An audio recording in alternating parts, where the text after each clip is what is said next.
Alright guys, what is going on? Match reaction. Brighton 4, Spurs 2.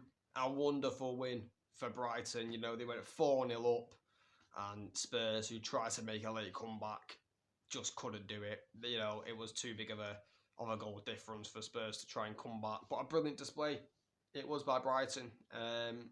You know, I think Ange is going to be very, very angry with that performance. You know, Spurs, they went 4-0 down. And at 4-0, it was game over. At 3-0, it was game over. Spurs were never going to come back. Yes, they tried.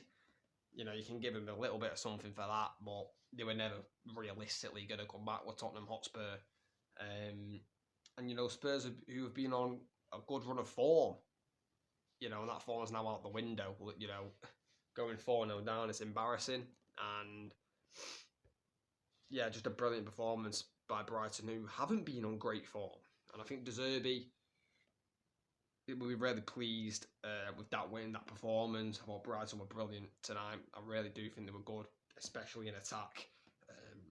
You know, so many chances created, you know, for Brighton. And, you know, they managed to get 4 goals, thoroughly deserved, in my opinion.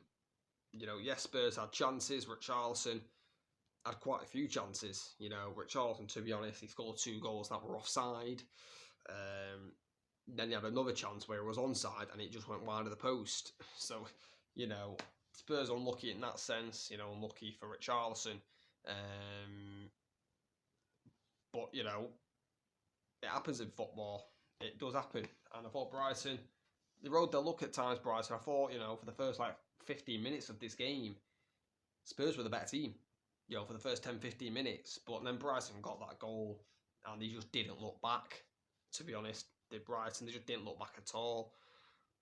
You know, when Brighton got that first goal, Spurs just fell apart.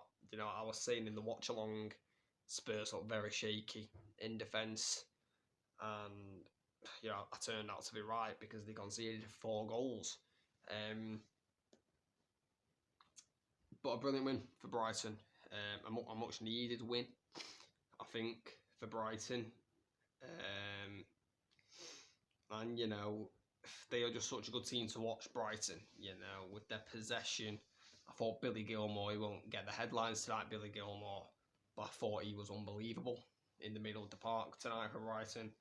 Just that awareness, you know, just to get his head up to scan. Brilliant performance from Billy tonight. And yeah, you know, Spurs couldn't really contain Billy Gilmour tonight, if I'm being honest with you. I think Spurs really struggled to deal with Gilmour, and you know it proved to be the case. But let's talk about the goals. You know, like I just said, Brighton in the first 10 minutes were kind of getting battered by Spurs, but then out of the blue they got the goal. Hinchelwood, I believe it is his second Premier League goal of the season. Gets the goal. Comes to João Pedro on the left wing, goes on an amazing run, and you know, Ange won't be happy about this goal because João Pedro should have been tackled. He manages to get past about 3 Spurs players, gives it to Hinchelwood, who's on the opposite wing in the box, and you know it's straight at Vicario, but the power and the height, it just beats him. And you know, Brighton go 1-0 up, undeserved, in my opinion, at that stage of the game. But then from there on out, Brighton were brilliant, absolutely brilliant.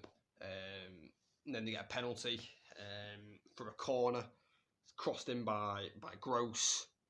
And they actually hit the bar with Van Hecke through the header.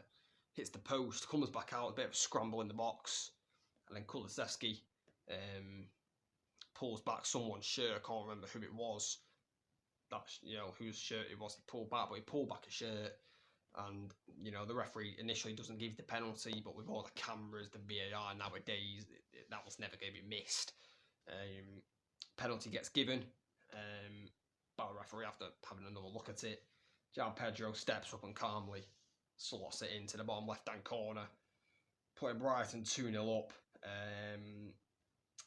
And, you know, Spurs, for the remainder of that half, were all over the place.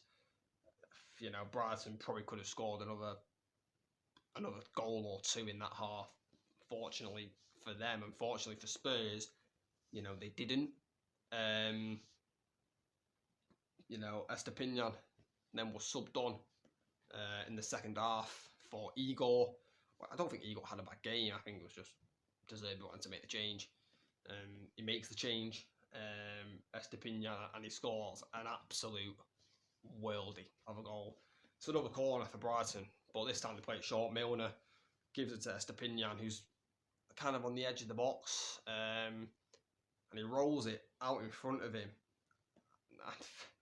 Hits it with his left foot. It is an outrageous goal by Estepinian into the top right corner. No chance for Vicario. I mean, I think you can have two goalkeepers in the goal. They're not saving it. It is an outrageous goal by Estepinian. It really is a stunner. Potentially Premier League goal of the month winner right there. And it was 3-0 to Brighton, and yeah, this was game over at this point. They then get another penalty. Brighton, Evan Ferguson, who came on as a sub, wins this one. Gets it into the box. Ferguson, Pascal Gross, sorry, not Pascal Gross. Lo Celso, don't know why I said Gross. Lo Celso trips him up. There was a VAR check to see if someone was offside in the build-up, but he was clearly onside.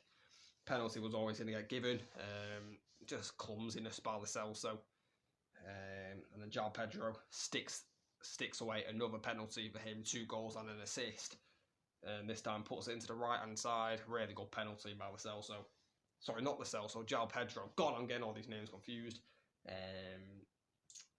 But yeah, very calmly taken penalty again by João Pedro. And, you know, sorry, he has not missed a penalty yet for Brighton. João Pedro is 8 for 8. Really good start for João Pedro there. But then Spurs try to make a comeback in the 81st minute. They get a goal through Veliz. I think it's his first Premier League goal for Spurs. A really good moment for him, but it was only a consolation goal, really, if you think about it. They get caught napping. De Brighton. Lewis Dunk loses it to Kulusevski. Comes to Son, crosses it into Feliz, manages to take a touch and finish it. Bobbily finish, but it goes in. And to be honest, I think Lewis Dunk is quite lucky he didn't get sent off, because he does lose it, but he tries to win it back, Lewis Dunk, and he studs her up quite high. And it reminds me of Romero against Chelsea, where he got sent off, where he just follows through. And he follows through Dunk with his studs up, he catches Kulusevski, he has to go off injures Kulusevski. So I think Dunk was quite lucky to not see red in that instance. And then in the 85th minute, Spurs get another goal, and I think, oh, something's happening here, but nothing was really going to happen. Ben Davies with a header. Spurs get a corner. Comes to Gill, who tries to dribble it into the box, loses it, comes back to Gill. I think, is it Porro? Pedro Porro, yeah, that's the one. Gill gives it back to Porro. Lovely delivery by Porro into the back post. And all Ben Davies needs to do is nod it in, which is exactly what he does. And 2 consolation goals for Spurs. I think Ange will be pleased of the effort, but he'll be mightily disappointed that they went 4-0 down. But a brilliant display by Brighton. You know, that they are still one of the most underrated teams in the Premier League, because when they are cooking, that is what they can perform. But guys, let me know in the comments your thoughts on the match. Please like, please subscribe, turn on notifications, and I'll catch you in the next one. Thanks for watching.